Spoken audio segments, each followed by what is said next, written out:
In this last section where we look at the little excerpt of All of Me, the melody itself is just kind of a vehicle here for discussion that I wanted to bring up with you guys. So as I look at the melody, one thing you might try to do is play it where it's natural. So probably that if I looked at this, I'd probably go, oh, first position. So, and then,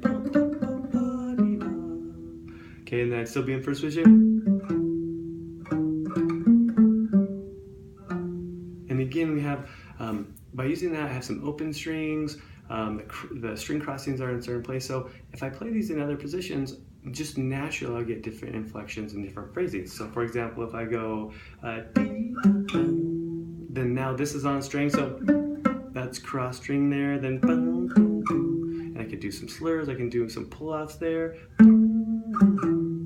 Now I have a big rich here. But I have some of those suspensions and things are on the same string, so maybe that has a little more melodic quality. The point being here is you experiment and you think about what you're trying to accomplish and how you want to go about doing that. So on your packet, I put down several things. Phrasing, that's important. Where are you breathing? Where are you going to? Always have a target in our notes, okay? Then position, so just where am I going to play this on the fretboard? Then once I decide that, then the left hand and the right hand will be somewhat decided for you, but you'll have to figure out the most lyrical and eloquent solution to that. The articulation, back to what we were talking earlier. Do I want to slur certain notes? Do I want to accent certain notes? Do I want to make certain notes staccato? Do I want to go like emphasis? Am I emphasizing the C or am I emphasizing the E? Where am I going? Like, where's the target?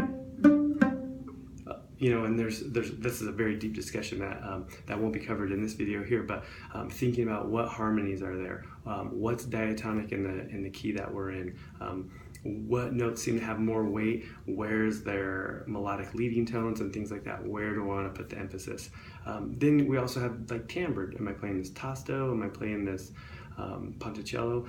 I'm in the library right now, and there's people studying in these rooms around me, so I have a mute on the guitar, and I'm trying to be as quiet as possible. So, but you could experiment with playing like much louder, much softer, crescendos, decrescendos. All of these things give us a very, just a more shaped line and just a more expressive phrasing. So timbres, am I going to play, or am I going to play?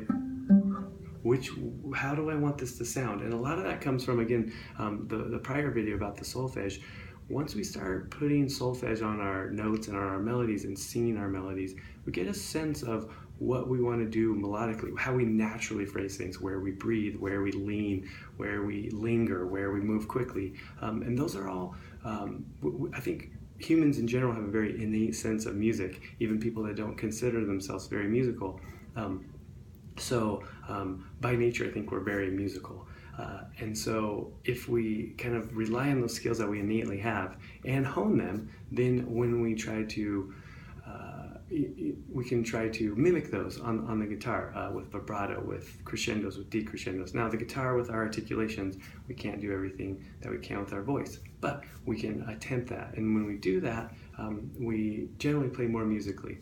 I think the main point that I wanted to make here was, and this is in any style of music or whatever we're approaching, like we have to make choices, and we make choices in a very deliberate and intentional manner to best serve our musical purposes. Once we make those choices, then our practice is about executing those choices, and then once we can execute them, execute them consistently and with as little energy as possible, as efficiently as possible. And that's when we get to feel like a more natural musician, a more natural guitarist, when we kind of can do this whole process kind of almost simultaneously. I can think of what I want musically, what I want timbrally, what I want dynamically, what I want with articulations, timbres, left and right hand, slurs, and then I can kind of execute those in the moment. That's the ideal, that's the goal.